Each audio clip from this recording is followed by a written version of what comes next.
November 20, 1944. Dawn breaks over the vast, deceptively calm waters of the western Pacific. I imagine the sea first, flat, steel, gray, almost innocent, while beneath it, far below the rolling surface, a Japanese submarine lies motionless. Inside, the air is stale, heavy with fuel fumes and sweat. Men whisper. Somewhere in the darkness, a young pilot tightens his harness and waits. He knows he will never return. In a few moments, he will climb into a weapon that is not meant to come back. This is the story of the suicide torpedo that cost Japan everything. I have studied many weapons of the Second World War, but few unsettle me as deeply as this one. Not because of its explosive power, nor because of its sophistication, but because of what it represents. The Japanese called it Kaiten, turning heaven. To the men who built it, it was a last prayer. To the men who wrote it, it was a coffin with a periscope. At first, the idea reveals itself slowly, almost quietly. By late 1943, I see Japan's naval situation collapsing in real time. Carrier fleets shattered, veteran pilots dead, fuel scarce, industry under relentless bombing. The Imperial Japanese Navy, once confident and aggressive, now fights a defensive war against an enemy with overwhelming material superiority. American submarines roam freely. Radar, sonar, air patrols. Technologies Japan cannot match in scale. Conventional tactics are no longer enough. In this atmosphere of desperation, an unthinkable solution begins to sound logical. The weapon does not emerge from madness alone, but from calculation. If Japan cannot match Allied technology, it will replace guidance systems with human eyes and computer logic with human will. A torpedo, after all, is only as good as its guidance. So what if the guidance were alive? I trace the origins of Kaiten to early 1944. Two naval officers, Lieutenant Hiroshi Kuroki and Lieutenant Sekio Nishina, take an existing weapon, the formidable Type 93, long lance, torpedo, and begin to alter it. They remove the automated systems. They insert a cockpit. They give the torpedo a pilot, a periscope, manual controls, and an enlarged warhead. What emerges is not a new class of submarine, nor a conventional weapon, but something entirely different: a manned missile. The first prototypes are crude and terrifying. Inside the pilot's compartment, space is barely sufficient to sit upright. The air is recycled using sodium peroxide.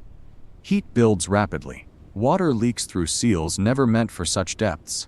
And yet, the weapon promises precision. A human pilot can correct course, evade obstacles, and choose the exact moment of impact. Originally, there is talk of escape.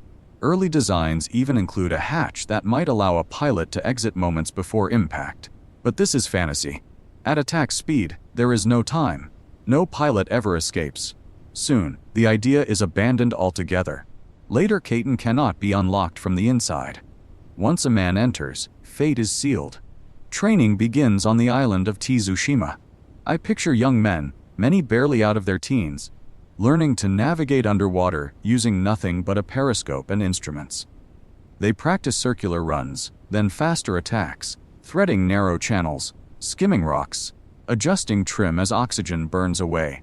And the craft grows lighter. Accidents are frequent. 15 men die before ever seeing combat. The weapon claims lives even in rehearsal. Despite this, the program expands. Over 400 Kaiten are built. Multiple variants are designed.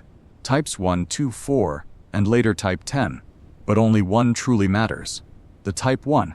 It becomes the operational standard, a one-man weapon carrying a warhead of over 500 kilograms. More explosive than most conventional torpedoes. Enough, in theory, to tear a warship apart. I follow the Kaiten into combat. The method is always the same.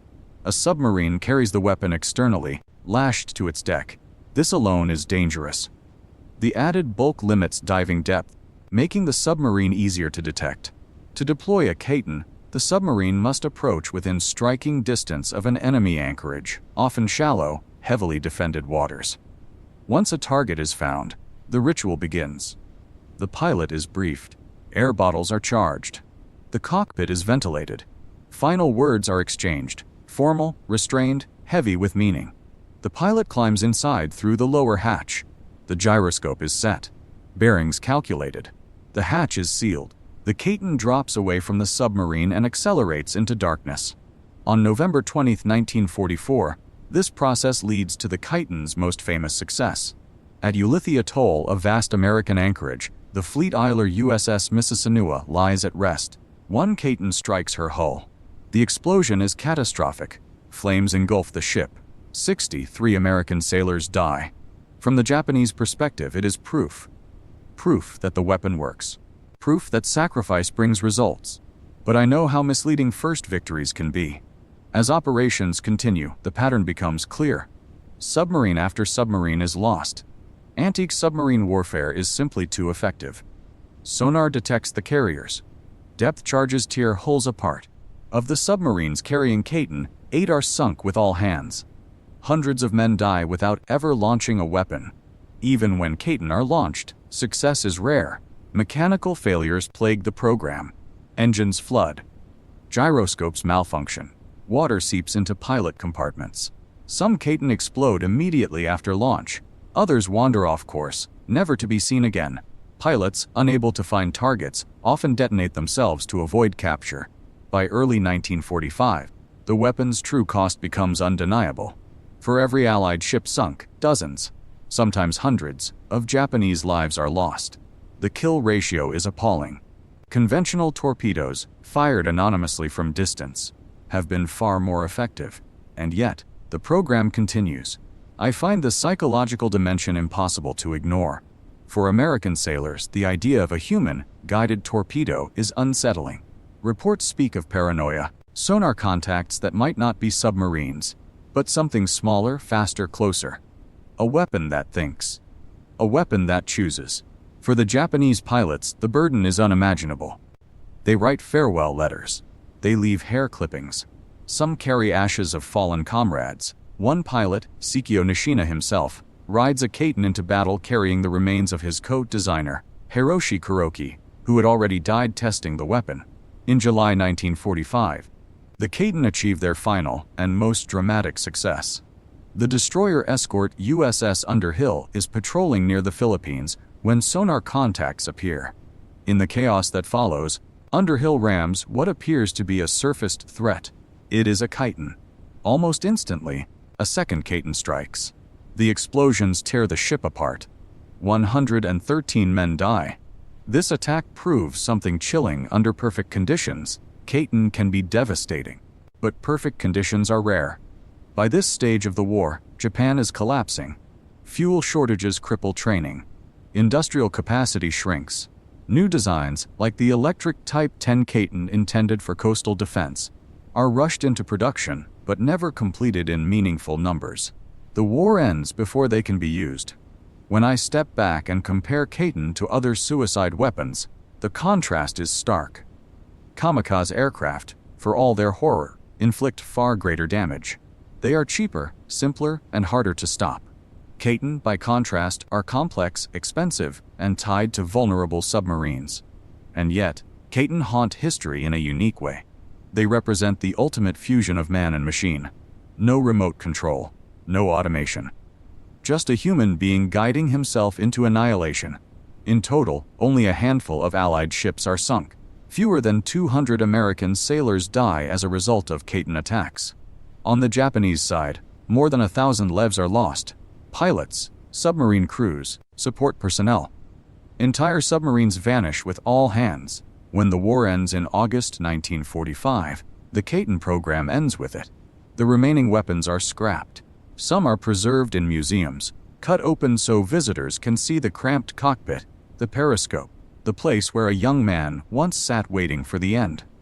As a historian, I do not see Kaiten as a technological failure alone. I see them as evidence of a nation cornered, choosing sacrifice over surrender, symbolism over strategy.